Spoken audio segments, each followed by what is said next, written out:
Welcome to the meeting of the Planning Commission for October 20th, 2015. Denise, can I have a call? Or, no, no. Call to order the meeting, and can we do a Pledge of Allegiance? I pledge allegiance to the flag of the United States of America and to the republic for which it stands, one nation, under God, indivisible, with liberty and justice for all. Again, Denise, can I have the roll call, please? Certainly. Good evening.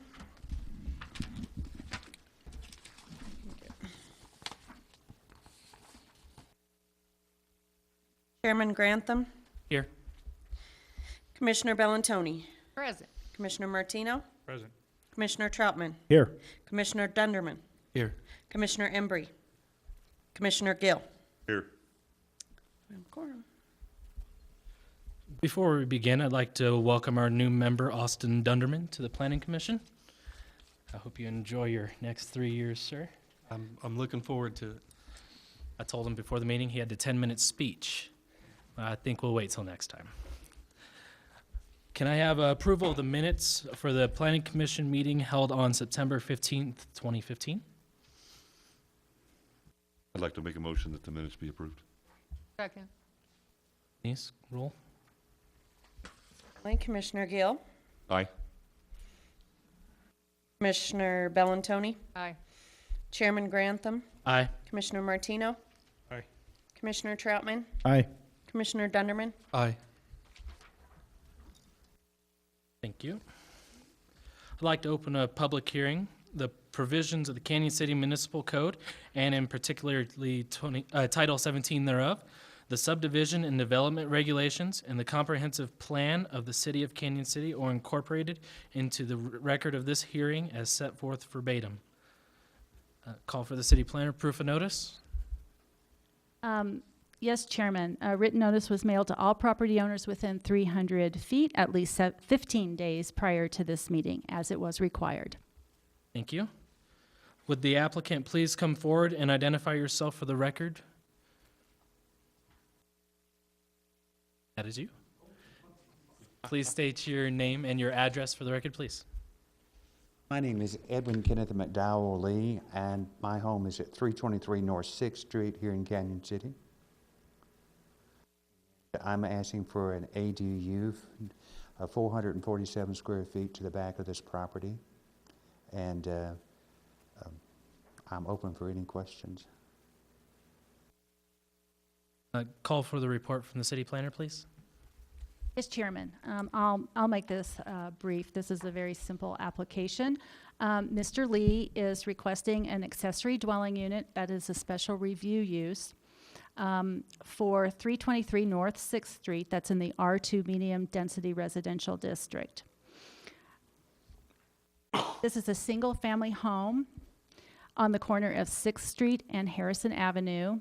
The ADU, as Mr. Lee said, is going to comprise about 447 square feet of the about 1,900 square feet of living space in the home. It will be located at the rear of the property, and that's shown in your staff packet. This was a former garage and shop, and it will be converted into living space. Vehicular access on the property. There is a driveway on Harrison Street, and there are at least 4 off-street parking spaces. The property is approximately 5,600 square feet. The minimum requirement is 6,000 square feet, and I explained that in great detail in the staff report, and I will not go any further with that unless you have questions about the minimum square footage of the lot. Any questions of staff? Oh, I'm sorry. Oh, I'm Go ahead. not finished. The surrounding land uses are all residential. There's existing water service and sanitary sewer. We did not have any referral comments. He is meeting the fire district's requirements. He has gone to the sanitation district and needs to finish up with them, but has done what is required from them. Staff has reviewed this request, and we support the approval contingent on the conditions that are noted in your staff report, and those start on page 3. The criteria for approval also has been met with respect to the size and location of the site. There aren't any issues with internal traffic circulation or access. The location and amount of off-street parking is adequate, as mentioned before.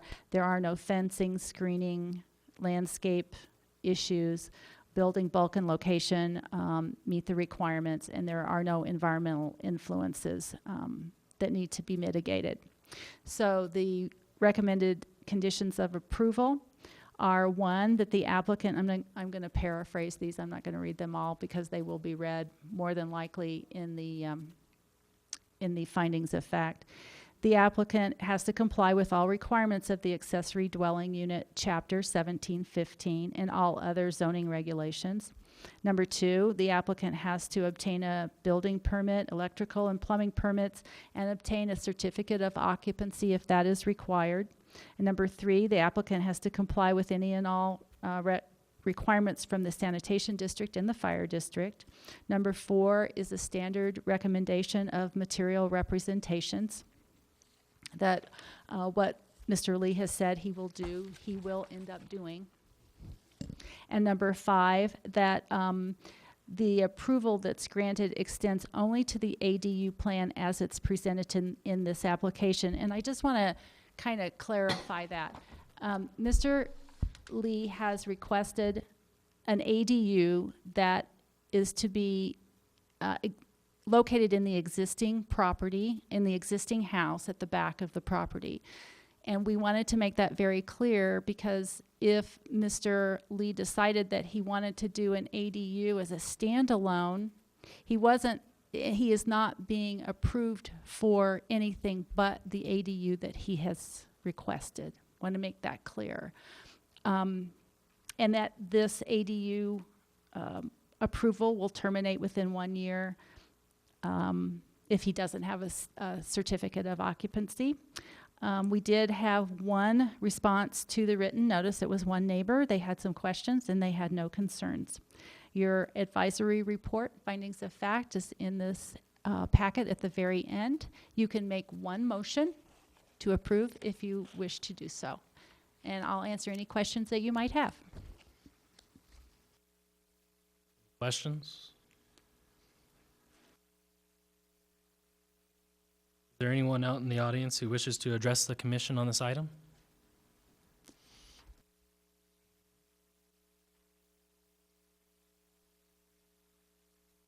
Other questions? Nothing? Yeah, I do. Go ahead, Doctor. Surprise. Good evening, thank you. Good evening. So you're converting an existing structure to an ADU? And you are going to reside in the ADU? I apologize if I'm intruding, but why aren't you living in the home? Because I'm a single person, I really don't need that much space. I live in 400 square feet in Denver right now. I'm a property manager in Denver. I manage a lot of property, and I'm downsizing. What are you going to do with the rest of the home? I am going to use it as a rental, and especially when I get a little older and I can't take care of myself, I plan to have a relative of mine live in the front of the house and have me as available to me.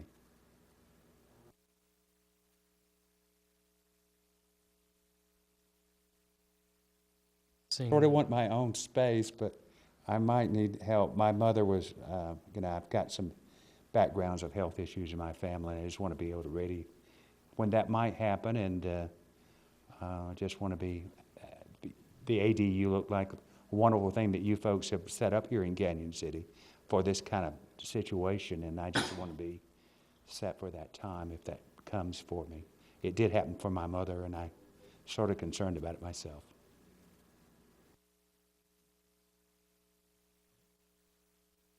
Close the public hearing. Can I have a motion and a second motion for the finding of facts? Thank you, sir. Thank you. I'm going to give it a try. I'm what we have to do here is recommend, in this case, does or is in all three of those categories, correct? Or do we pick one? You have three in the finding of fact.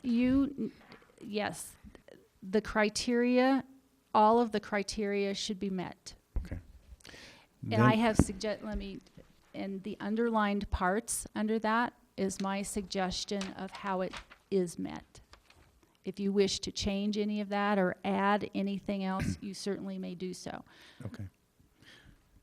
Okay, I'm going to give it a go. All right, thank you. The application does comply with all requirements of Chapter 17.24 of the CCMC and any applicable written rules in Oh, the... excuse me, may I have you back up? Yes, ma'am. Under findings of fact and recommendation, one motion, if you look at that, okay, and right under that it says the Canyon City Planning Commission. That's where you want to start. Okay. The finding of facts and recommendation. The Canyon City Planning Commission, following consideration of the above captioned special review use request, and after considering the testimony presented by the applicant, city staff, and other interested parties, finds as follows. The notice of the public hearing was properly given as required by law, yes. Standard and criteria of the section 17.24.0030 of the CCMC. That's Canyon City Municipal Code. The applicant does comply with all requirements of Chapter 17.24 of the CCMC and any applicable written rules in the following respects. The applicant has provided a complete and accurate application, including all required supplemental documentation, and has paid the application fee.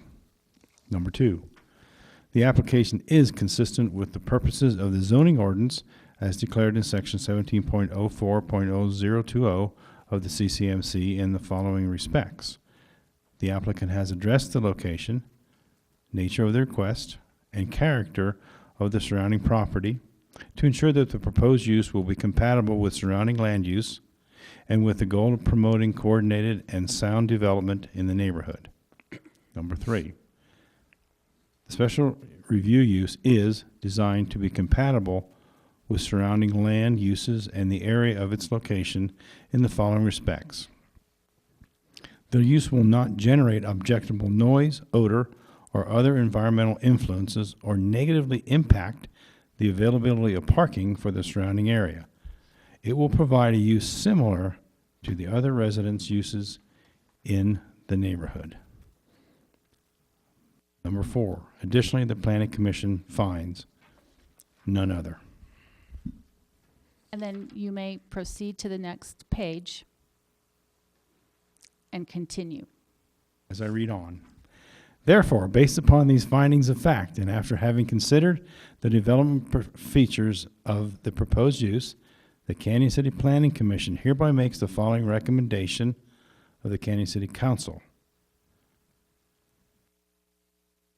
Approval of the special review use request with the following modifications and/or conditions. Number 1, the application shall comply with all requirements of Chapter 17.17, accessory dwelling units of the Canyon City zoning regulations, as such regulations pertain to the ADU requested, a new ADU in an existing single-family home. Number 2, the applicant shall obtain all required building, electrical, and plumbing permits for any construction or alterations that may be necessary and obtain a certificate of occupancy if required.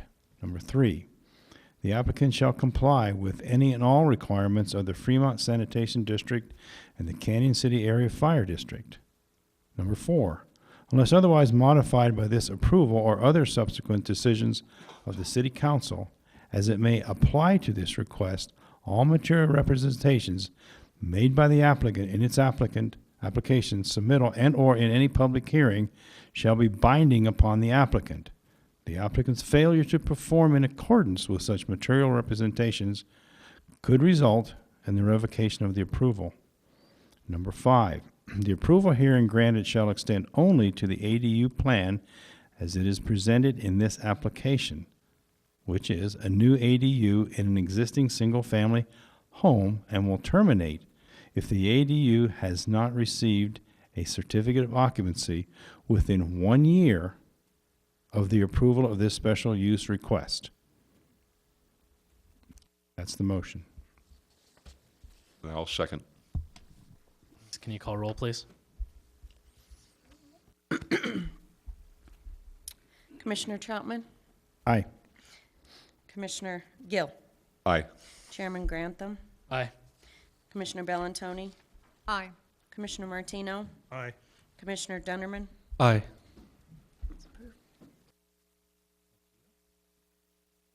It is approved by unanimous vote. Thank you, sir. Next, we'd like to open a public hearing for the Royal Gorge Park Area Master Plan, the provisions of the Canyon City Municipal Code, and in particular Title 17 thereof, the subdivision development regulations, and the comprehensive plan of the City of Canyon City are incorporated into the record of this hearing as set forth verbatim. Can we have the city planner have proof of notice?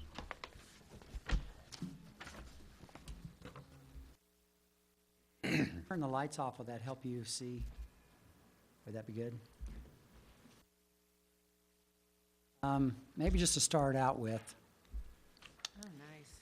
as I think all the planning commission members know, the city council had kind of directed us, the staff, and the community in some respects, or asked the community to start taking a look at our sort of long-range thinking for our community going forward. As you know, or probably know, we have a plan that was adopted for our community's vision back in 2000, 2001. So it has been quite some time since that plan has been reviewed, and the council had asked us to kind of take that review on and start thinking about the future of our community. You probably also recall that a while back, not too long ago, the city went through a process, if you will, and we looked at sort of the overall, I'll just call it the umbrella, if you will, the overall vision. And that vision plan was brought forward through a community process. It went to the Planning Commission, ultimately to the City Council, and was adopted. That plan sort of laid out sort of, you might call them more the global policies, if you will, or the global direction for the future of our community. And along with that, several other things have happened. The details for a downtown, the future of the downtown, that plan has been adopted by the City Council. You have reviewed and recommended to the council, and they've adopted the overall highway corridor plan, kind of beginning to look at the details of our highway corridor. And we have a plan for the Arkansas River that's sort of in a draft form that will go out to the community for input probably here soon after the first of the year. That plan, as you've all seen, is hanging on the wall next door, or at least parts of it. So that will be coming forward. We have a trail plan that you reviewed here at your last meeting. That plan was sort of a comprehensive look at trails and recreation and open space in the eastern Fremont County area. There was an issue that came up at that meeting. That issue will be addressed here in the near future. That plan will be brought back to you, so it would be coming to you for recommendation to the City Council. That trail plan kind of is sort of a big part of the recreational element of the future of the community. And there's another piece, which is the Royal Gorge Park. The vision plan, as you probably remember, laid out that the park is a very important part of the future of the community. We have about a 300-acre area up there now that is being utilized as far as an attraction to our community. It generates revenue to the city. But we have another almost 5,000 acres, about 4,700. So part of that plan, that vision plan, suggested that we really take a look at the Royal Gorge Park and the Royal Gorge Park area and its future and how it sort of plays into the future of this community in terms of a facility that enhances the quality of life for people that live here, that is an attraction to bring other people into our community, and not just to bring people to our community, as it sometimes does today, where they go to the Royal Gorge Park, and then they go back to Colorado Springs or move on westward or what have you, but really to create a facility that captures people and helps to keep people here for a day, 2 days, a weekend, whatever, for a longer period of time where they're staying in our hotels, They are going to our restaurants, they're shopping in our stores, and by doing that, they're leaving sales tax revenues in our community. And as we all know, sales tax revenue from the city's perspective is the revenue that the city gets really to operate the services that we provide for our community. So that's a little overview of where we're at and why we're talking about the Royal Gorge Park area. So this plan was developed, and it was, let's see if I can figure this out. It was developed based on a series of goals for the area. And one of those goals, as I mentioned earlier, was to try to create a conceptual master plan, conceptual being kind of a key word here, for the long-term development and improvement of the Royal Gorge Park area. We'll talk a little bit about that more in a minute. But also tend to identify the desired uses and the locations of development that are consistent with a national park theme. That became a very important part of the overall vision plan, that rather than sort of the qualities that we have been developing up in that area over a period of time, as we all know, the park itself was really kind of a 1940s era type facility that was taken down with the fire. We brought back a whole new image. It's starting to pay off. It is starting to attract more people back to the park. Some good news is that back in about 1996, we had over 500,000 visitors to the Royal Gorge Park. That has dropped off over the years. It got down into the high 200s and 300,000 people here over the past few years. The fire, obviously with the fire, that attendance dropped off, but with the new facilities coming back, we expect that attendance will be up to about 320,000, 328,000 people this year. So that's certainly a good thing in terms of bringing back people to the area. But again, that 300 acres is only part of the potential that exists up there. And so trying to understand how we begin to sort of capture that national park theme in the rest of the area was one of the overall goals of this effort. To provide the city with a concept that it can use to seek out developers and to work with property owners and others up in that area as partners with the city, so that we can begin to carry out these improvements that have been desired by the community, and to begin to take the park forward to a whole new sort of asset for our community. And then the fourth goal that was sort of set forward was to provide direction for the improvements within the 5,000 acres that will attract visitors, increase the length of stay, as I mentioned earlier, to really help boost the local economy. So all of those became sort of the driving goals, if you will, for the plan that we're talking about tonight. Now this plan was really developed over a period of time.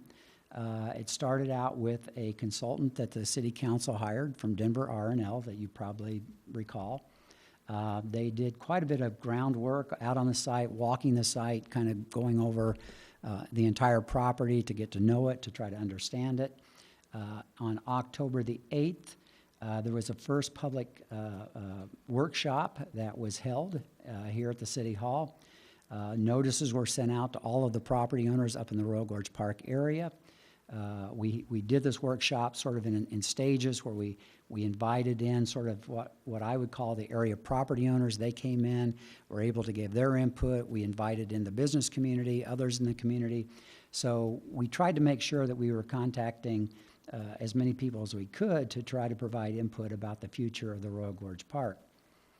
Then on February, after that, it went through sort of a series of ideas and discussions about the park and the park area, and I'll talk a little bit about that in a second. On February the 17th, then that consultant came back with a series of concepts and alternatives for sort of infrastructure development for the park, where the community, again, it was noticed, park area property owners, community came in, talked about these alternatives, gave input into those. Then, again, more refinements occurred on April the 9th of this year. The consultants came back with some detailed alternatives and really tried to work with the community and the area property owners up there on a preferred direction for the park area.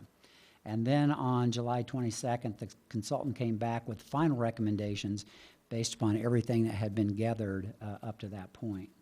And so that's what we're here tonight to talk about.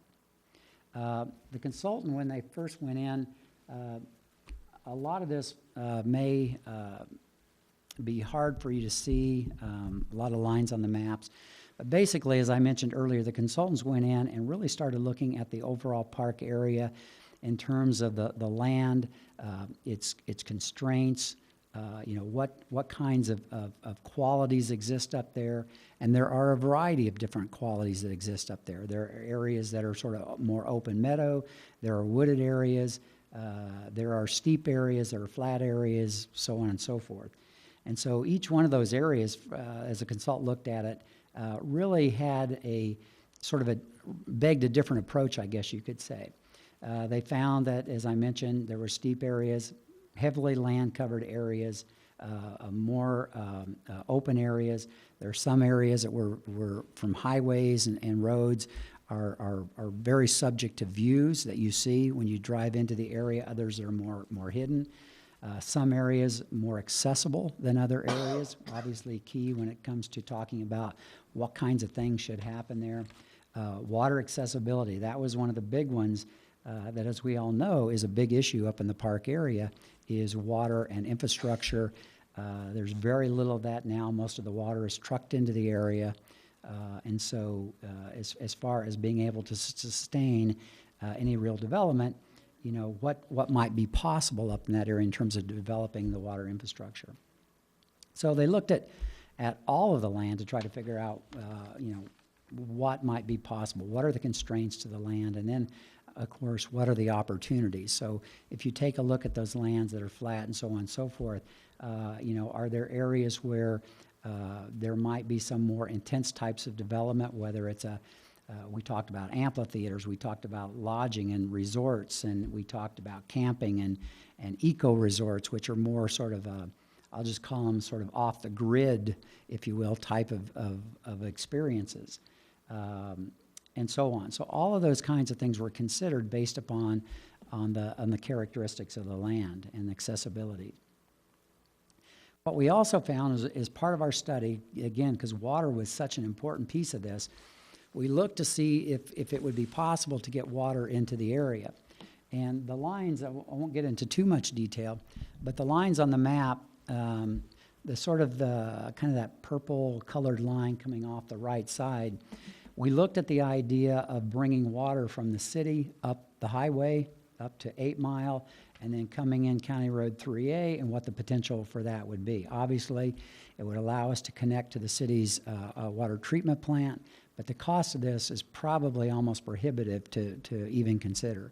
It's probably over $20 million just to get it to the top of 8 Mile, and then again, you got to bring it 3 more miles up County Road 3A. So the cost of that is pretty phenomenal, and it really is probably going, it means one of two things.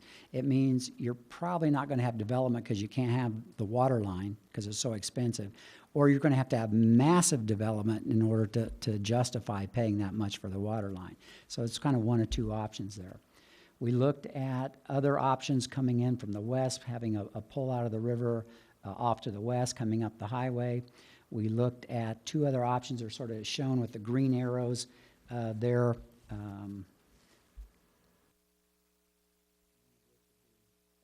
This area, the other sort of downstream here, the idea of being able to come up the hill from the Arkansas River.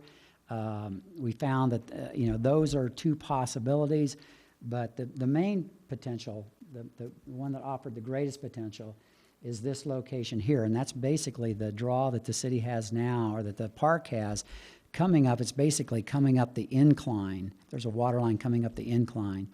And right now that we have a 3.5 cubic foot per second right at that particular location. The park is using 1 cubic foot now, and they're not using all of that. But so there is potential to be able to bring water. We'd have to upsize the line coming up that location, getting it up to the treatment plant, put it into storage, and then to distributing it out into the property. So that's the one that actually had the most potential. It's a fairly cost-effective in terms of the overall cost of all these other different alternatives, but it's one that is going to have to be worked at. We've talked to DOLA, the Department of Local Affairs, about the idea. They have a grant program called the Mineral and Energy Impact Grant Assistance Program. This expansion of the water lines up into the park, they thought might be something that might be eligible for that kind of grant assistance. So we'd end up looking at a variety of different options in order to be able to kind of create the water infrastructure into the park. But this is the one that offers the greatest potential going forward. And it also relates to the overall development of the area, because it means that you probably start out with some more, I'll call it for right now, primitive, low water impact, kind of lower impacts on the land going forward. And then over time, as you begin to develop the water infrastructure, you might end up seeing a little bit more intense types of developments that would be consistent with the plan that I'll show you here. But that's the idea of how this would be developed over time. Now, one of the basic philosophies that's in the plan, and it kind of relates to the trail plan that you talked about at the last time, is that we really started looking at the Royal Gorge Park and sort of downtown Canyon City as sort of a hub to a much larger recreation facility, and I just refer to it as the Canyon City Recreation Area. It's not just, for example, the Arkansas River Trail. It's not just the Rim Trail that we're starting to develop up at the Royal Gorge Park, but it's a whole series of trails throughout the area with connections that people would come in here, and at that point then, not only do you have rafting, not only do you have the train, but you begin to develop all these other recreational amenities and trails and camping opportunities and so on that again begin to create a amenity here that keeps people in Canyon City for a longer period of time. And we looked at the Royal Gorge Park as part of the overall hub to the overall, again, Canyon City recreation area. And so you'll see how that kind of plays out as we go. But one of the things that became very key, and it goes back to the vision plan, is that the downtown and the Royal Gorge Park have got to become connected over time. And so that's one of the things that's key in this plan.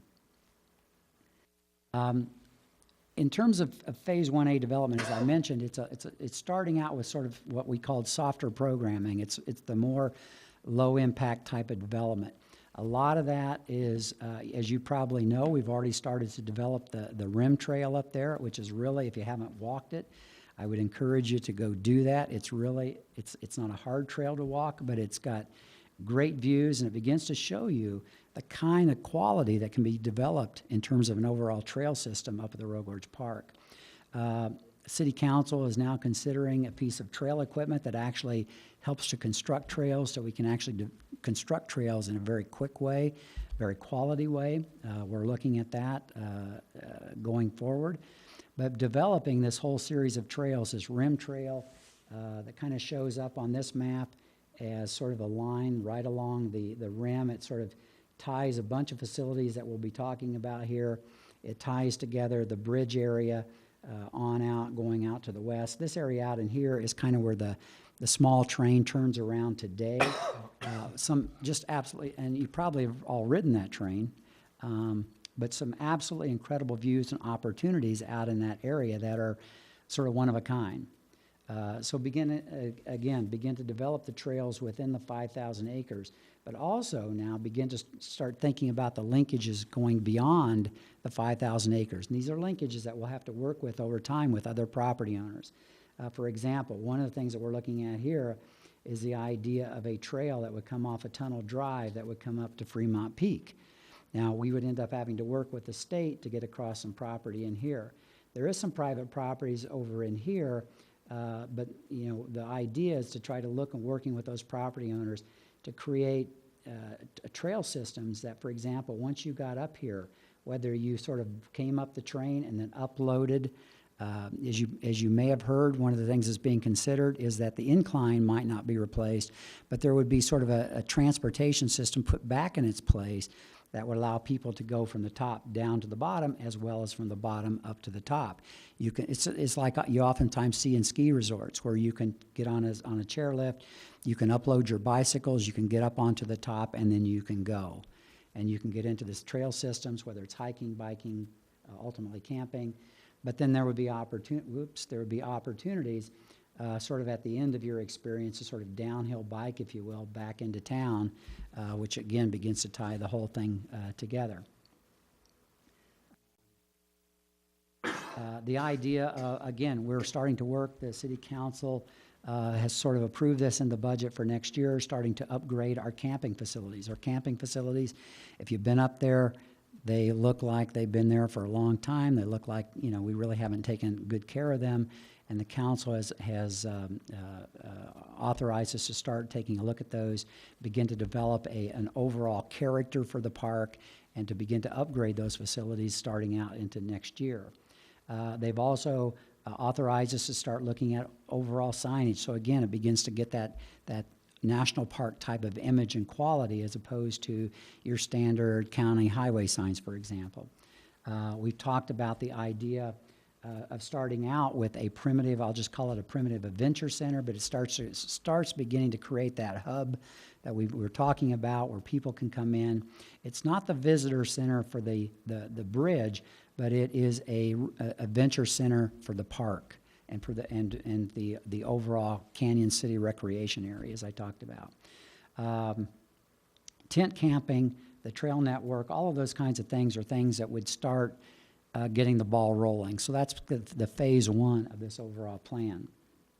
Now, as I mentioned, we're starting to look at different ideas for next year, but again, begin to upgrade the overall signage, interpretive signs, all of those kinds of things, signs that would, you know, tell people about the fire, tell people about wildlife, whatever it may be, but give people information about the area, educational experiences, learning experiences, as well as beginning to upgrade the overall signage, which will probably start next year.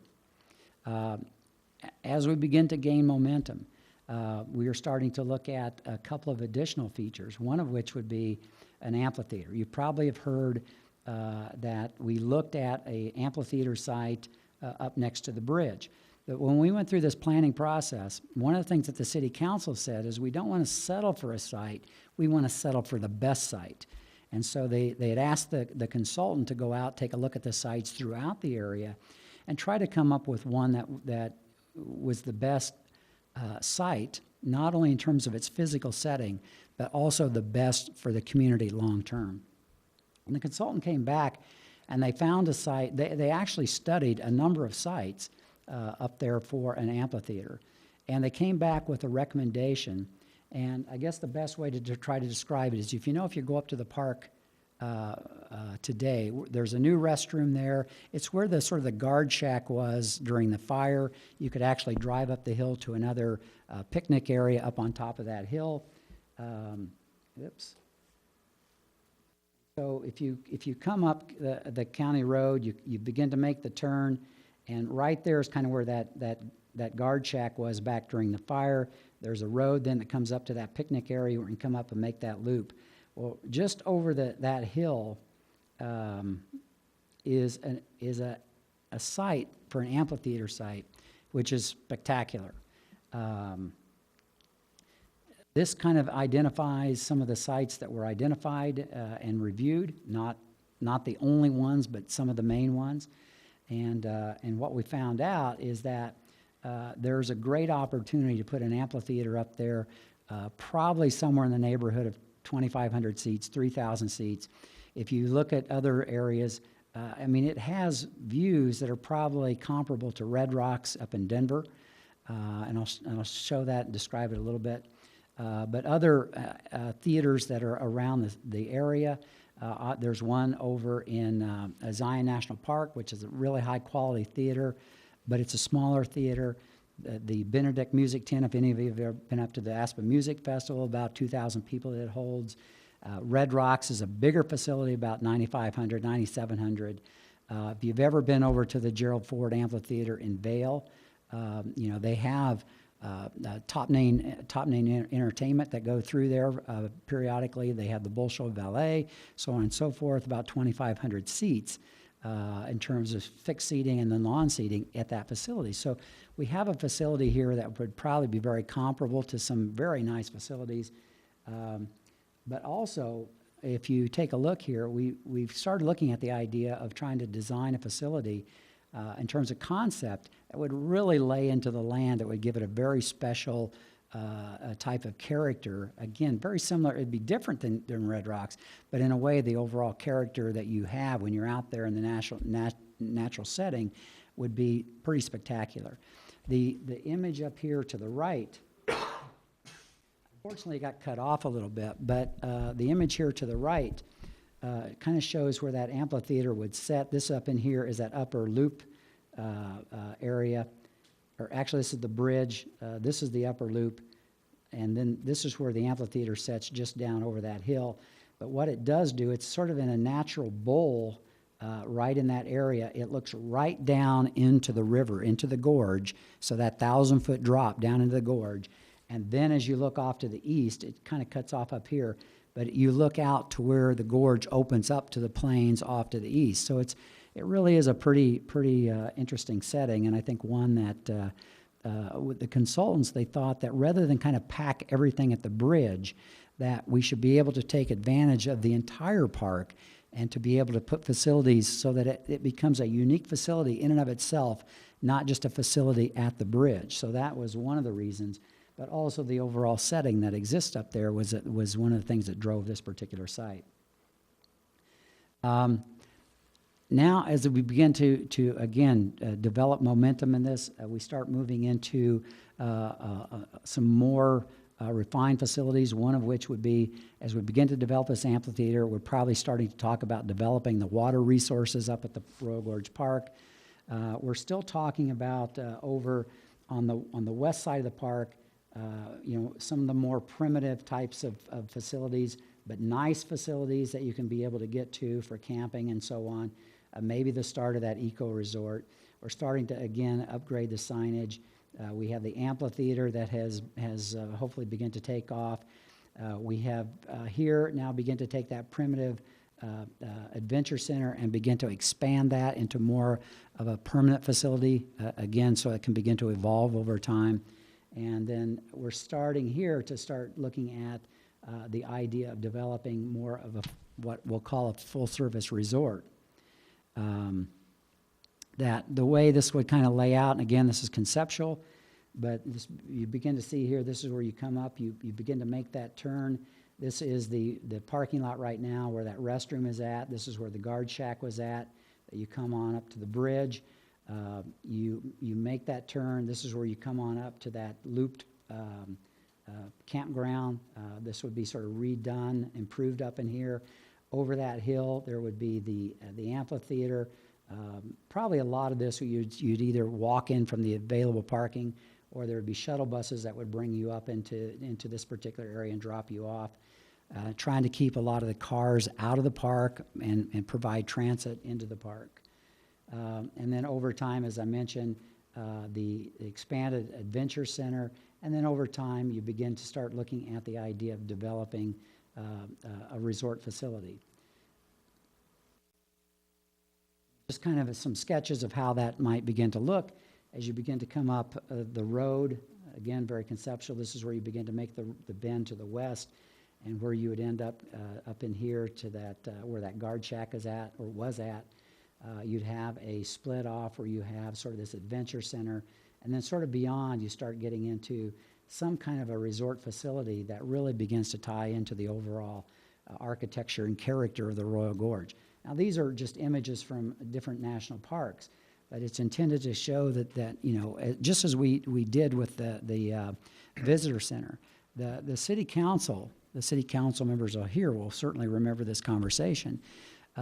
We started looking at a facility for the visitor center at the Royal Gorge Park Bridge that had a sort of a look and feel of what we thought was sort of a Bass Pro Shop. And the council said that's not really the image that we want that would endure over time. There were some conversations that went back and forth, some designs were sort of redone, and they brought back what I think everyone thought was sort of a more enduring type of an image for the future of the park. And the same kinds of things would happen here if these buildings and facilities ultimately get built. You would end up with, I think that this is over in southern Utah. again, where you got a facility that just really works with the overall character of the area. And that same kinds of thing, that same kind of character, that national park character, would be developed here. Just, again, these are just some ideas. And then as you continue to develop the infrastructure up there, again, keep in mind that the infrastructure is coming from the river up, so it's going to start coming down the road this direction, and ultimately over time it would work its way on down through the Buckskin Joe property and then work its way on out to the intersection out here at Highway 50.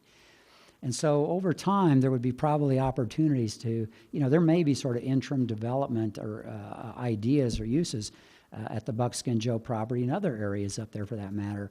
But as infrastructure begins to develop over time, those areas, that infrastructure, that use and that intensity of use would probably come up, because to expand the water lines, expand the water lines from up in this area, again, to get down in here, you're still talking several $1 million to get it down just to this area, and then several $1 million probably to get it on down in here. So to do that, you have to have an appropriate amount of development in order to justify that expense, or otherwise it would never happen. And so we have plans that we've put together, or concepts, I should say, whether it's the Buckskin Joe property, the County Road 3A down at the intersection, that hopefully over time would justify bringing that water on down into those service areas.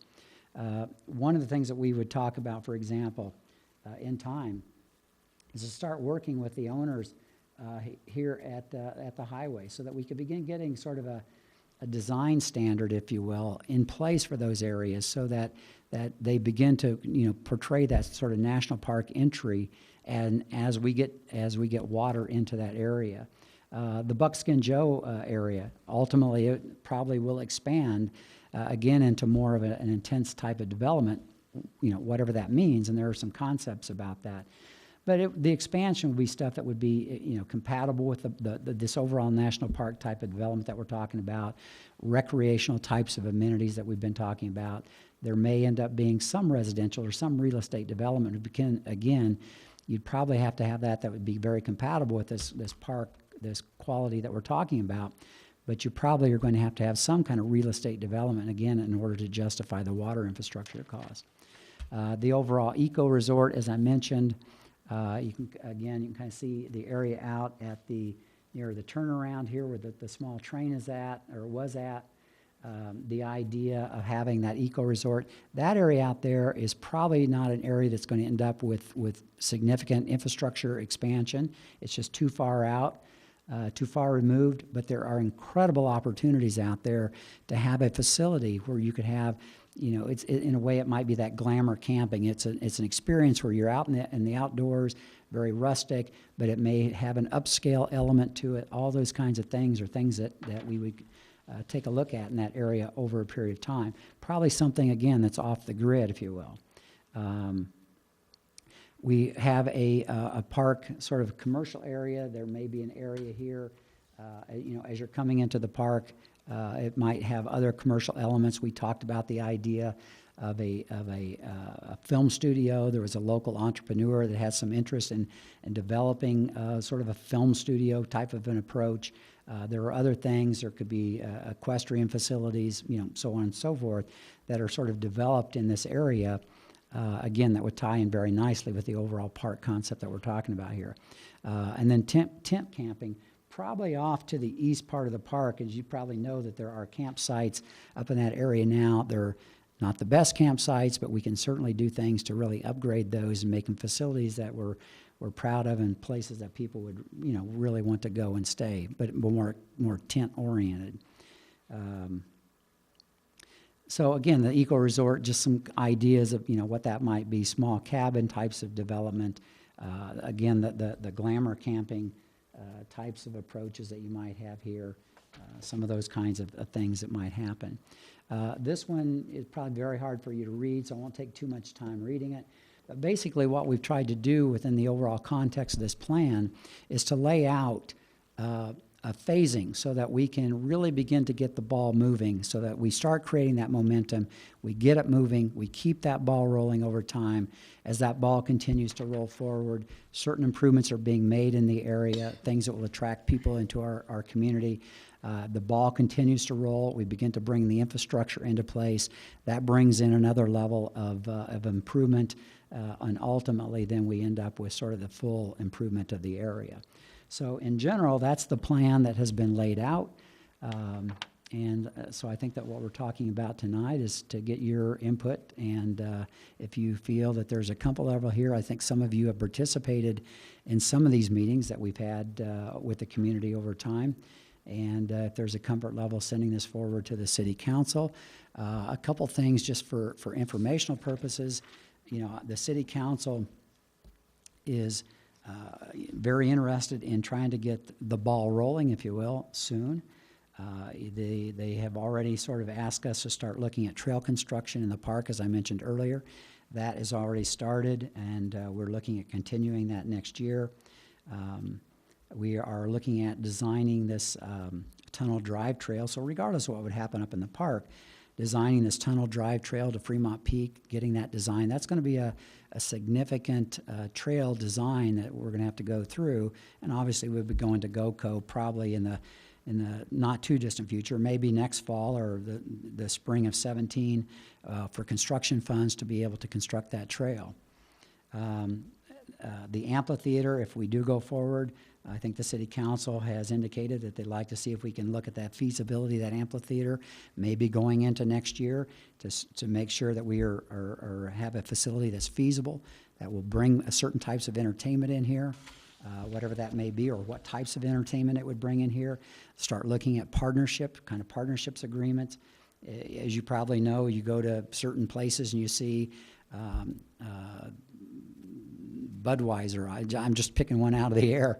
Budweiser has partnered with them. They put a lot of money into it. It has Budweiser name on the stage, for example. Not that we would do that, but looking for those kinds of partnerships that we can actually make this thing happen.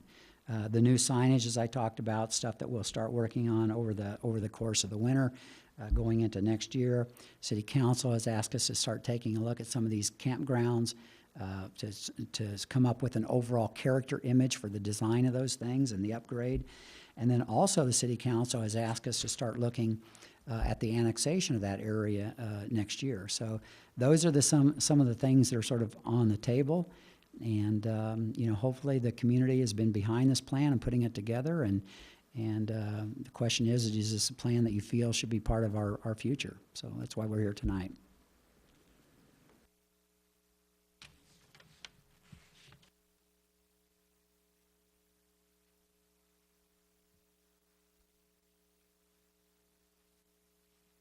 Thank you. Are there any questions for the staff, for the administrator? Well, sitting here, Doug, I've been to all the plans, all the corridor plans, and, I've spent a lot of time. But sitting here listening to this, I just wonder, why does the city want to take this on? Is that a fair question? You don't have to answer it, because I have 8 more. I think it's a very fair question.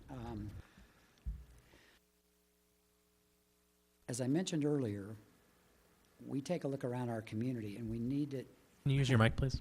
We need to have things that attract people here. As I mentioned earlier, the attendance up at the Royal Gorge Park went from 500,000 to 300,000, right? And a lot of those people are not staying here. We know that a lot of those people are overnighting or weekending or whatever the case might be in Colorado Springs. They come out here for the day. They go back to Colorado Springs. Some of them move on through our community to points wherever. Our goal is to try to figure out a way to capture some of those people here for longer periods of time. And I think that, the conclusion that was sort of laid out under that vision plan is, in a way, sort of this recreational element is part of that future. And, I hate to call it the Moab of Colorado, but creating that kind of facility here where, I've lived in Colorado for years and years and years, and boy, on the weekends, we would head to Moab, right? And You know, if we had facilities like that here, I happen to be in a bicycle shop in Colorado Springs here just maybe 2 months ago, 3 months ago, and listening to the people talk about Canyon City. It is a great place, but people don't know about it. They even talked about it's great because nobody knows about it. And but if we can begin to do those things, well, we have an asset up there that, again, 5,000 acres, the city already owns it. And it's one of those kinds of things that you know, with development and the correct partnershiping and so on, it's not something that city will probably be able to take on completely itself. It's going to take partnership arrangements to make it happen. But it's a great opportunity to get people to come here. And, you know, we talked about the river corridor plan and beginning to make improvements there. And if we had I'll just call it a downtown hotel, for example, it might be the booking hotel for the facilities up at the park. You know, it all ties together. And so it gets people into our community. They stay here, they go to our restaurants, you know, shop in our downtown, in our businesses. And when they do that, again, they leave revenue here, just like we talked about last night. What we do know, and we put some information out. Probably you have not seen that information, but when we took a look at the city's general fund, our general fund per capita, so in other words, per person in our community, we bring in less revenue than Florence, Salida, Gunnison, Pueblo, any of the communities around us. But it's that revenue that we need to be able to, whether it's pave our streets or improve the quality of life for a community, whatever it may be, you know, that's the revenue that it takes to make that happen. And so, you know, making our businesses more successful, it's all part of an overall puzzle. And I agree, but what you're citing here, trails, bicycle trails, free tenting, it's all free. We're hoping then by doing that those free things that highly maintenance items like trails, the people are going to stay here and come downtown and do something. Right. Why not just turn this over to an entrepreneur? They won't and do it. say, well, they won't do it because we have a plan that maybe encumbers them. Now, they will do parts of this, but I'll tell you what, I've had this experience because I've been in the resorts. I've worked in the resorts for years and years and years. The private sector, in terms of putting in this amount of trail and this kind of infrastructure, will not do it. They will put in other kinds of things that will benefit their development projects, but when you get out doing what we're talking about here, they will not do it. It's going to take public sector involvement to make this happen. You can go to the resorts in the mountains, and I'll guarantee you, Preston, that's exactly what you're going to find out. Well, we don't even know. Have we assessed? I've never seen anything in those reports, and by and large, I'm in favor. I like this, but on the other hand, I've never seen any type of polling of the people that are using the Royal Gorge. Are they really interested in coming here, or are we shooting this for a new population of people and an aging population to come here to do what you're talking about? I think that we are shooting for all of those people to come here and do what we're talking about. You know, we want people to come and mountain bike. Like I was talking about those people over in Colorado Springs. Mm-hmm. Those people are probably 30 years old. Those people have money. They come here, but right now they're going back home. And they might come out past Chili's, right? So they might stop off at Chili's, whether they're going up to Red Canyon, and they're going mountain biking up there, up at the Oil Well Flats, and then they're turning around, and they might stop at Chili's on their way home. But what would happen if we could get people to come here? Just like I mentioned, we used to go to Moab almost every weekend, and we would go over there, and we'd stay in the hotels, and we would spend money in their economy. But Can't we do that here? I'll bet you that most of the people in Moab have motorized vehicles, and it's not contemplated here at all. Oh, no. We have motorized vehicles contemplated here. Where? They are in this plan. We have them along the river corridor plan. You've seen that next door. But also a lot of those people come by car. They have their bicycles attached to the top of their car or the back of their car. And so we're talking about trying to capture all of those people. Can we afford the trail systems? Sure. Trails are pretty easy to build, and they're fairly cheap. Where's the funding coming from? Funding would actually come probably out of our general fund. But what happens is that, you know, here's an example. We built 2 miles of trail that we hired the Youth Corps. We certainly want to hire the youth corps because I think it's a great thing to hire local kids and have them be able to make improvements that they can come back and see that they've done, you know, years and years later. But it took 6 weeks to build 2 miles of trail. And we are looking at the idea of buying a $22,000 piece of equipment that can build trails, you know, probably a mile of trail in a matter of days, few days. And so the cost of building the trails is not that much in the scheme of things. But, you know, what we have to do is we have to continue to work. Those trails will become an attraction over time, and they will get people here. But we're going to have the other infrastructure. You got to have the hotels. You got to have places for people to go to eat and shop and so on. And some of those things we're still a little bit behind the curve on. As you know, if you look at our downtown, that's one of the reasons that last night the city authorized the Downtown Development Authority. And Preston, you've been part of that. Is to start getting businesses into those vacant spaces down there. It all goes together. You're not going to have one without the other. You know, and then what is continued maintenance on it? Like I said, I'm not arguing the plan and everything. I'm concerned about the ramifications that 5-10 years down the road. I think it's a good plan. Then what's the cost of maintaining a trail after a rainstorm or something like that? And that's probably petty. But on the other hand, it might be a consideration because this is all free. We are providing as a city this free stuff for someone hopefully to come here and walk and ride their bike and hopefully stay here and eat something. They're not being charged for it. If they This is come the here track- and stay, go to the resorts and look at the resort economies up there. They're booming, right? I know, but Well, and they're providing the same trails that we are at no cost. And what's happening, people are coming to those communities. They're leaving a lot of money there, a lot more than it's going to take to maintain those trails. didn't know. Do you want to grow the economy? I guess that's the No, question. that is, absolutely I do. And I don't think that's an all that appropriate question. But I believe that, how flexible is this? Are we going to venture off the 5,000 acres to try and make a corridor? Does this get rid of individuality for people that are on County Road 3 up to Highway 50? How flexible and inflexible is this plan going to be? And do we venture off our 5,000 acres?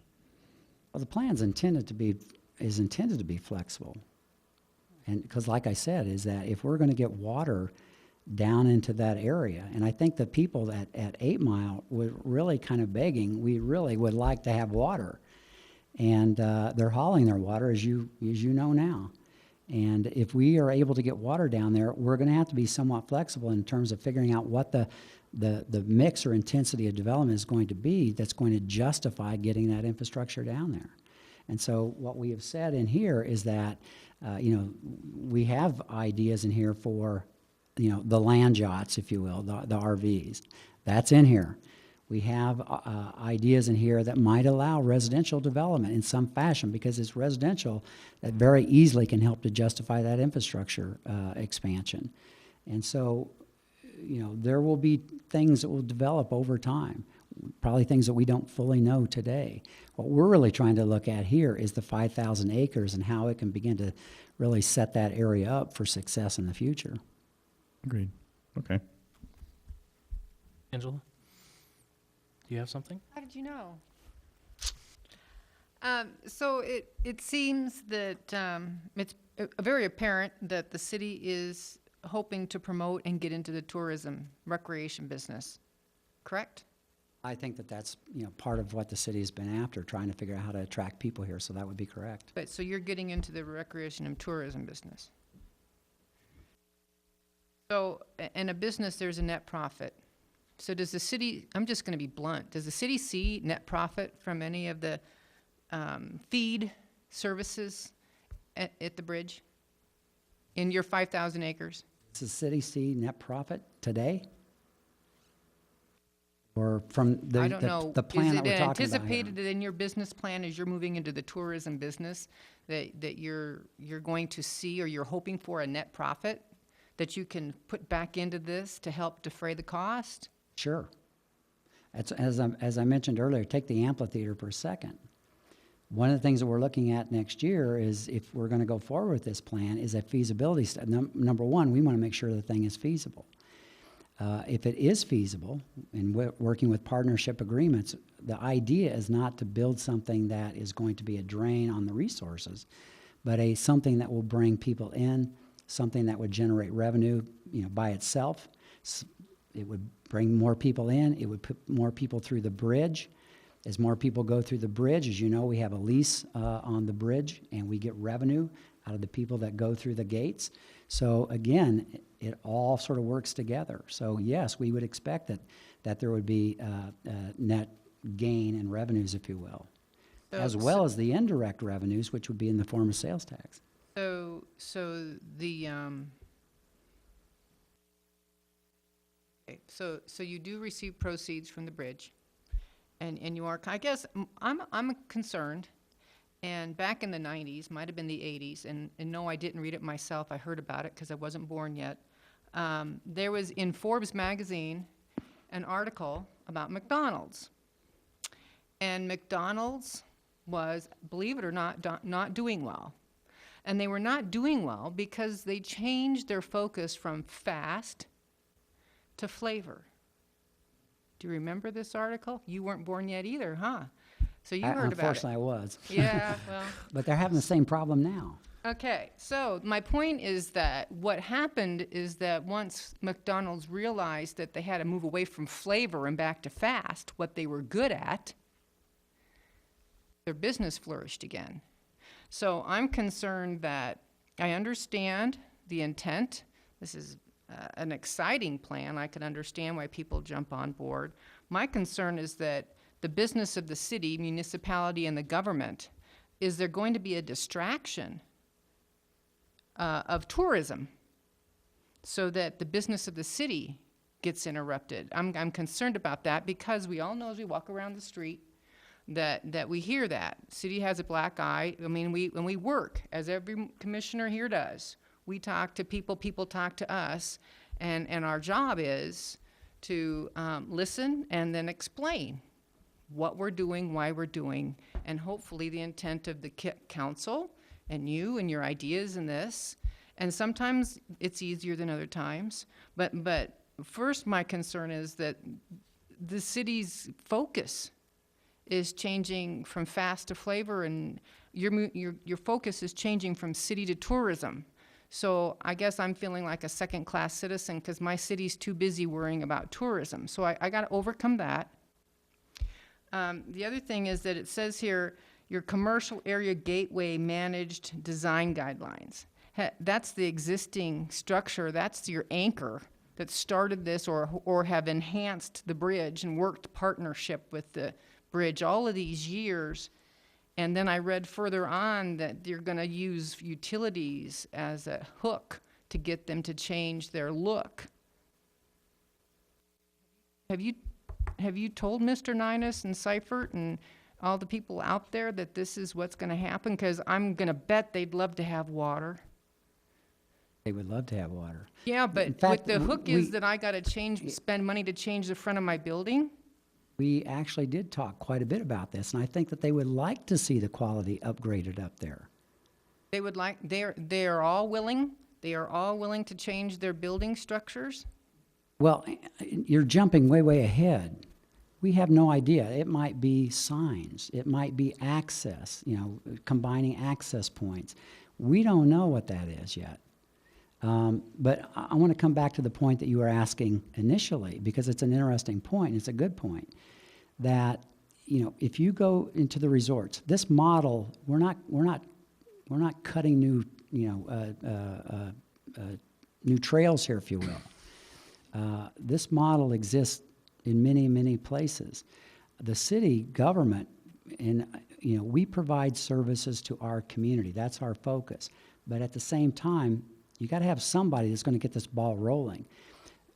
The downtown. Preston, you've been part of this conversation on the downtown. Who's starting that conversation? It was the city government that really worked with the business owners in the downtown that got that ball rolling.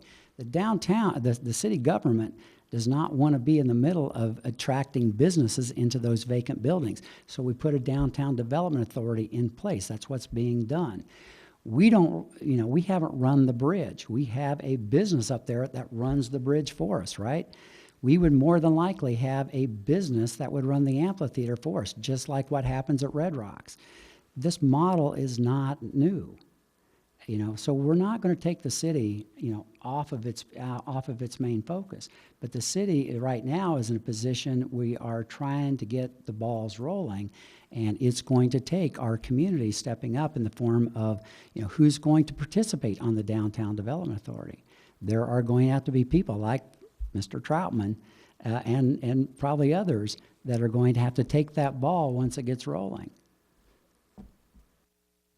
Have you approached the owner of Buckskin Joe's? Representative is sitting right behind us. All three of these guys? Well, These gentlemen? Yes? you got two there that are interested in buying it, and one who's the realtor. Because that seems to be a pivotal piece here. And it probably will be. What does it mean when it says the entry corridor is maintained and preserved for a rival experience? What does that mean, that whole stretch of 3A that's County Road, that is County Road 3A? What does that mean? It means we're trying not to have all those billboards out there that are out there today. On 3A? Huh? And that's a county road. Road. Today, yes. So you're suggesting that it's going to become a city road We don't know. if you annex? We would annex the park, and what happens beyond that is going to play out over time.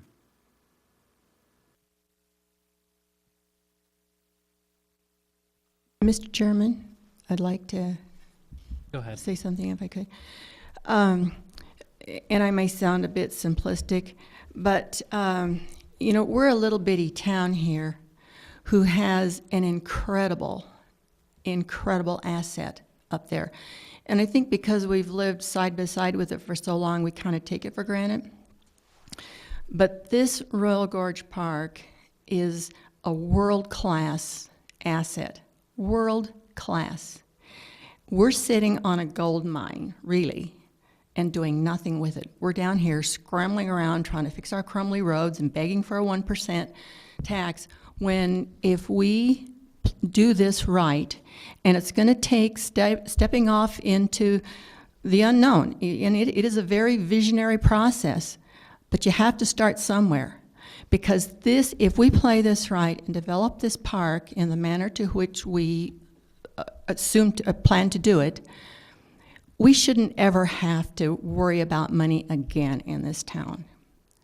It is that good.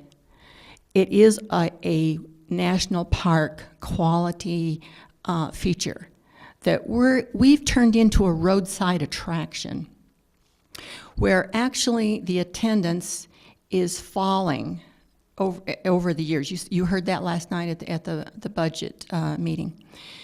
And the only way we're making any more money on it is that we're wringing more out of people, which is, there's a tipping point there when we can't get any more. So in order for us to maximize our benefit from that park and get the best good out of it for the community, and actually add something to our state, because if we elevate this, we literally do a service to the whole state. And we have to start somewhere, and here is where we have started. And if we don't do this, we're being small-minded and parochial, and you know, the loss will be ours. So we really need to look at how we can make this work. It is a beginning. We've talked about having a resort up there where you could have business conferences. They have these at other, I mean, our comparisons, what we set up and used as our measuring stick for what we wanted here was Yosemite and Yellowstone and Mount Rushmore. Really, you know, world-class places. That's our ambition. So I don't know if that helps you to understand where your council is coming from.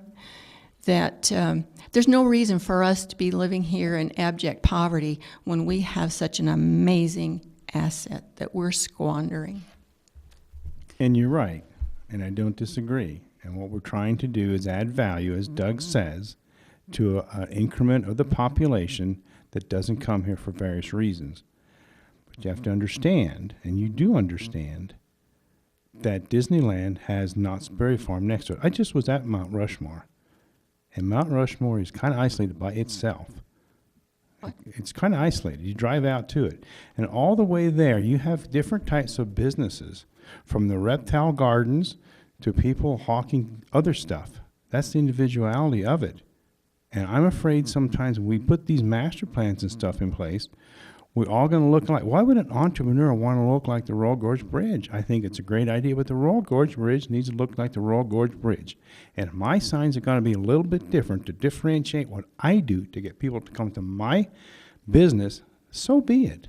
It's my property. And that's Mount Rushmore. If you go over there, I was just there. You drive about 15 miles, and there are different types of businesses and organizations. They don't have a uniformity of sign and stuff. It's close. But I don't think we should try to impose all this exactly. I know Doug doesn't mean it that way. But it just makes me upset when we put master plans on stuff, and then all of a sudden we all have to look alike and dance alike. You're not going to get a variety of people. They're a one-time deal. And a variety of ideas as well. Oh, I think there's room for individuality and Well, uniqueness, but I hope so. But what we want to raise above tacky. It's not tacky. Come well, on. we don't. It is we- not tacky. And I've been to the Grand Canyon as well when Paul Harvey Lodges were up there. That was tacky. They're gone. So I don't think an entrepreneur would do that. It has been that way, but that changes. That's business. And you know what? Are we really trying to stifle individuality? If we're trying to make signs look all the same from all the way in, they're all going to look like a part and parcel of the Royal Gorge Bridge. Might be cool. Doesn't work a great deal for me. Yeah, I think, Preston, you're taking it too literally. When we're talking about design guidelines, we're not trying to talk about you have to make your sign green and you have to make your sign green and you have to make your sign green. That's not the case. You know, when I talked about design guidelines, we were looking at things like maybe the access to some of those businesses. Because right now you have curb cut, curb cut, curb cut, curb cut. If there's a way that you could actually sort of join some of those together where you could get out and you could walk from place to place.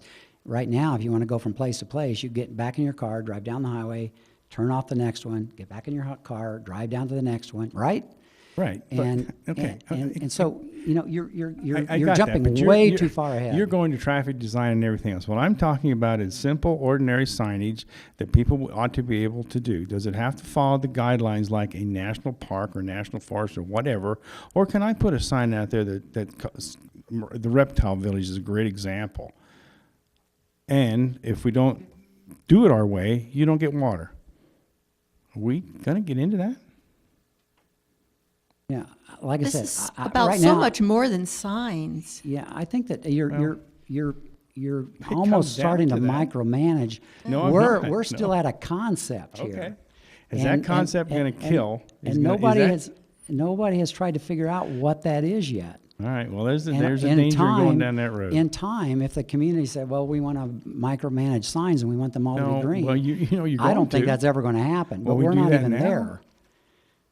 To, So- to Commissioner Troutman's defense, I'm looking at growth stage 3, item 5, don't talk about micromanaging, and he's jumping. He's merely reading this. Highway 50 commercial service, the expansion of water service electric utilities to this area may be used as a trade-off agreement for business owners to adhere, not come close, to adhere to design standards to create a cohesive place.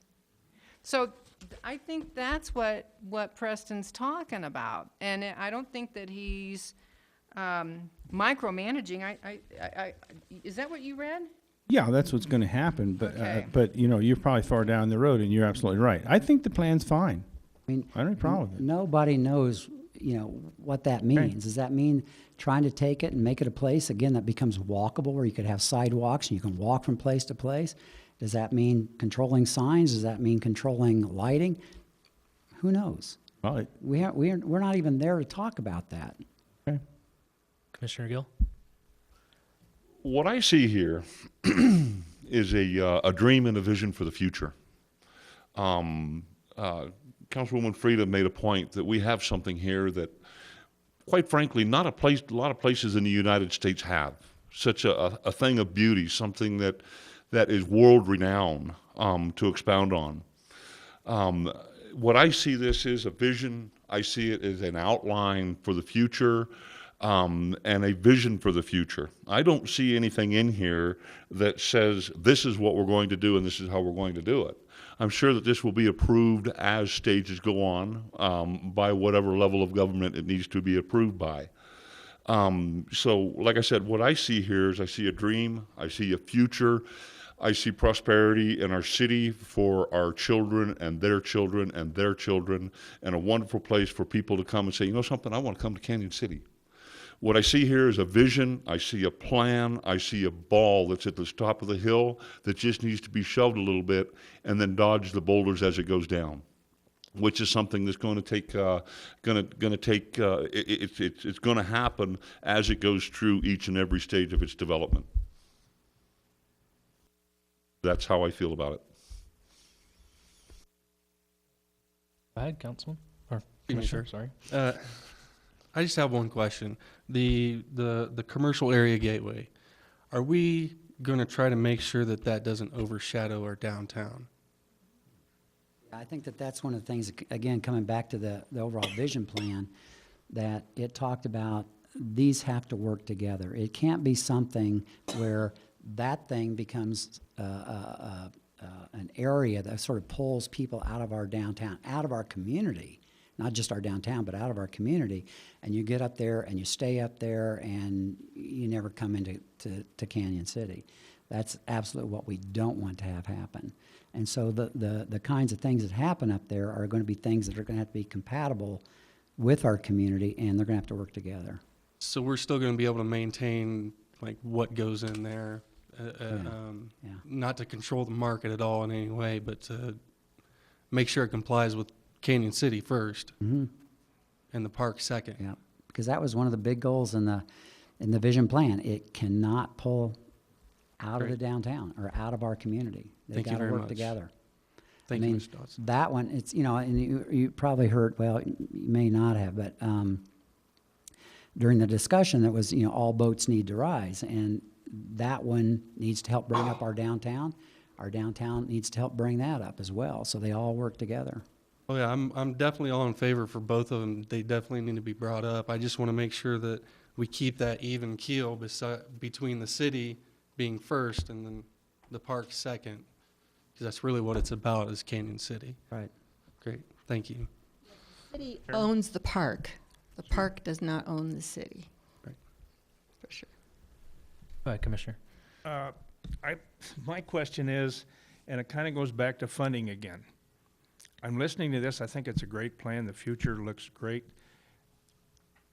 Will any of this be presented to the public of Canyon City and be voted on, or is this something that's going to be, say, this is what we're going to do? The public has been involved in this from pretty much day one. And we've had, as I mentioned at the beginning, a series of community work sessions where we invited the public in. We invited all the area property owners in. We heard from them that, they would like to see some things upgraded. Some facilities up there are great. And so we've been hearing from them all the way along. The question is now, after they've had their input, it comes to you, and do you think that this is a plan worth recommending to the city council? Well, what I'm getting at is, as all of us have talked to people here in town, and they're going, well, why is the city doing this? We can't even fix our roads. And what I'm saying is, you talk to a lot of the older people, and you tell them about this plan that's coming up for the Royal Gorge. And it's a beautiful plan. It's a plan of the future. But let's face the facts. If we had to put it to a vote, it's going to be just like this 1% that we're going to asking for sales tax or for our roads. You talk to people down there, they're going to turn it down. I've talked to so many people that says, we're not voting for it. And I'm going, and you're the people complaining about the roads. It's a catch-22. What do you want to do? You've got to have the money to fix it. You've got to have money to fix trails, and This is a hard sell town. Yeah, I think that, you know, the conversations that we've had with the city council are basically twofold. We know we don't have enough money to fix our roads, okay?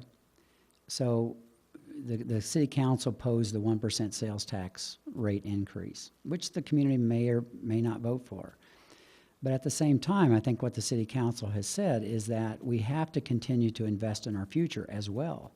And we also know that even at that 1% sales tax, if it is passed, it's still not enough to solve all of our road issues. So we have to figure out a way to grow the revenues. As I mentioned earlier, our revenue coming into our general fund per capita is lower than Florence, Slida, so on, Gunnison, or, you know, any of those communities. And so we have to figure out a way to grow the revenue. Well, how do you grow the revenue? You're going to have to invest in the community in some way so that you attract people. Again, we're sales tax driven, right? And what you're going to have to do is we're not going to grow the property tax because that's not going to happen. Right.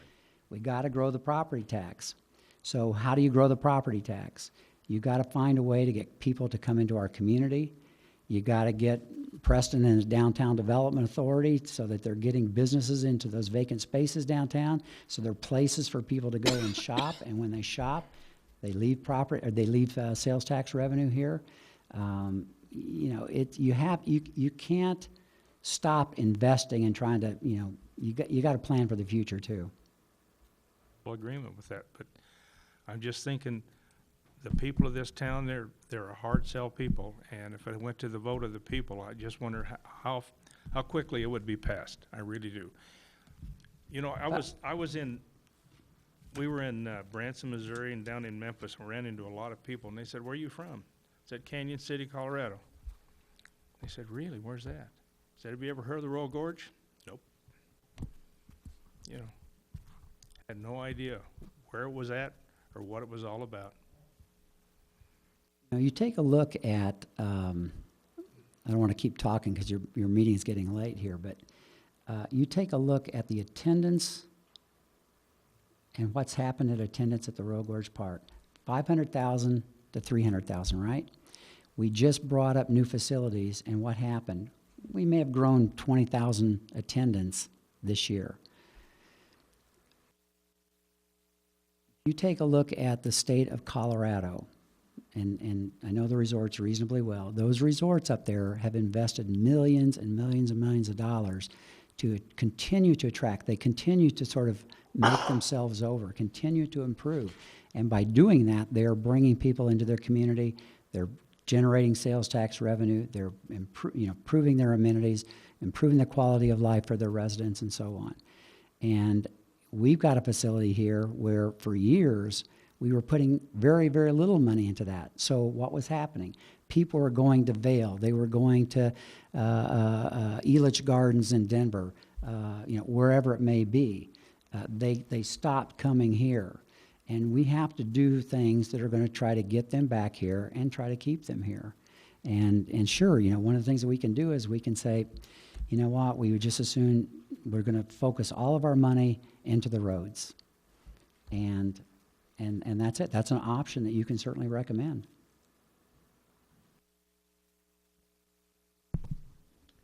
Any other questions? I'll make a motion. Oh, hang on, please.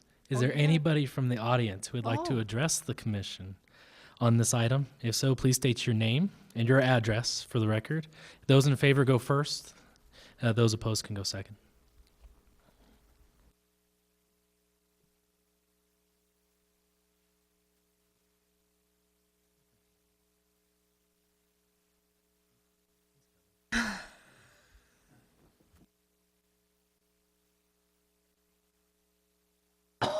I'm John Marietta. I live at 1271 North Ranchitos Drive in Canyon City, Colorado. I'm also the listing broker on the Buckskin Joe property. And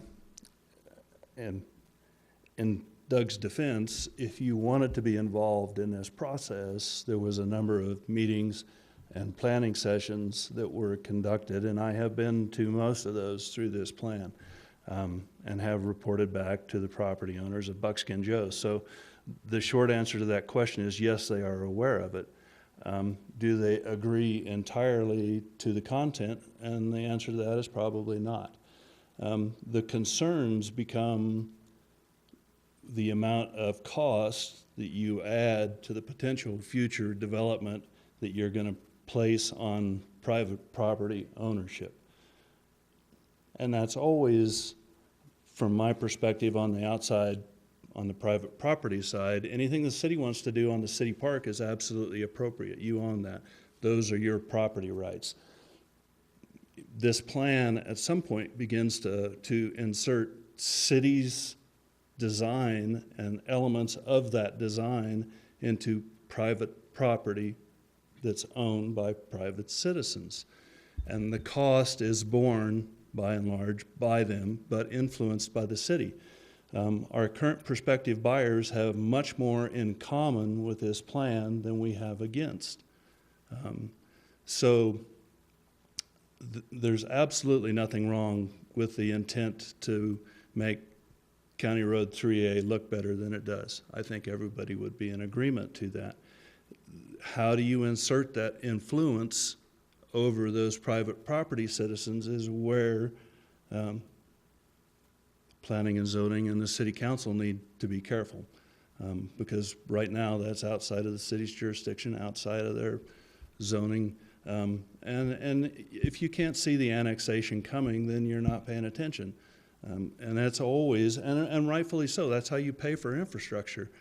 But please be careful with the amount of influence that the city exerts over those private property rights. So, Any questions for the applicant from the commissioners? Seeing none. Are there any other questions? I have one. Doug? Where does the county sit on this for all the properties that are in the county? County government or the Yes. citizens that live in the county? Well, the county government that would own County Road 3A and probably a good chunk of anything, well, some other things out there, plus the private property owners that are in the county that you're proposing bike and hike trails, just like the Eastern Fremont County trails that has now been taken back to the rec district for reevaluation. Are we going to end up doing the same thing with this one for all those private property owners? Because proof of notice was probably sent out, and they probably talked to a good chunk of them. But a lot of them moved out there to be out of city limits, to be away from people, to have their privacy. And all of a sudden now we're going to propose, it's a good plan, don't get me wrong, propose biking trails, hiking trails on private property. So where do the citizens of the county, where does the county government sit with our proposed plan if we were to recommend this to city council? I mean, the one thing that I can say is that, you know, many of the property owners out there did participate in one or more of those discussions, right? As far as the trails go, there have been conversations out there regarding the trails. There are only a couple of trails that really go off onto private property, and those are the ones that are coming back into town. All the rest of them up there are right now on the city land. Now, maybe someday, just take Buckskin Joe, for example.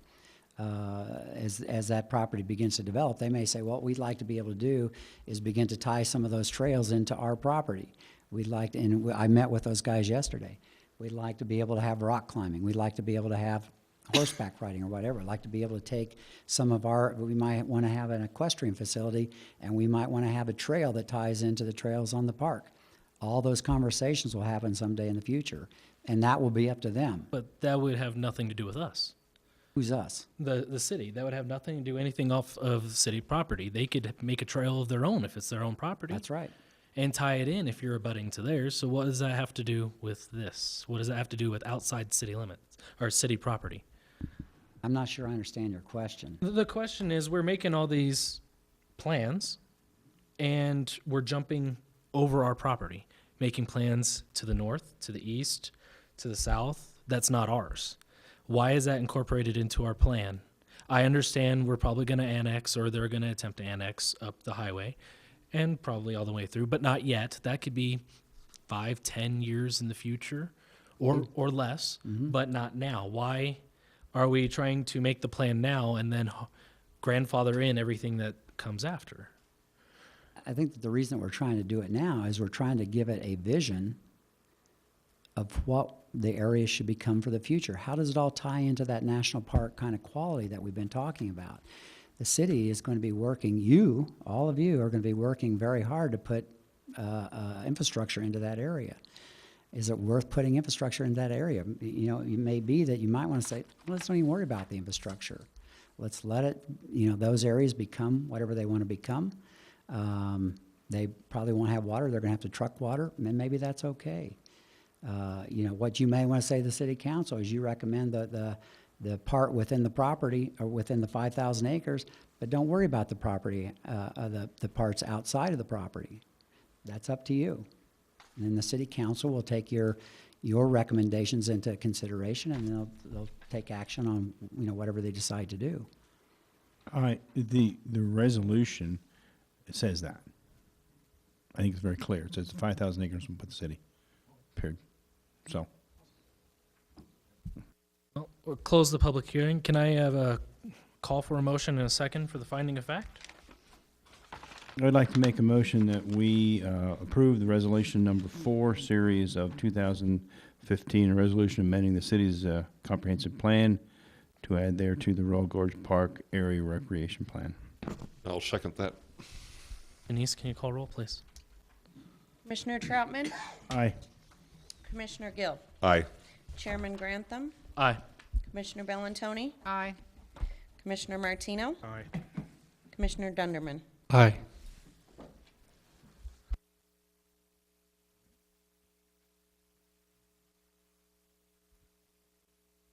Adjourned. Love it.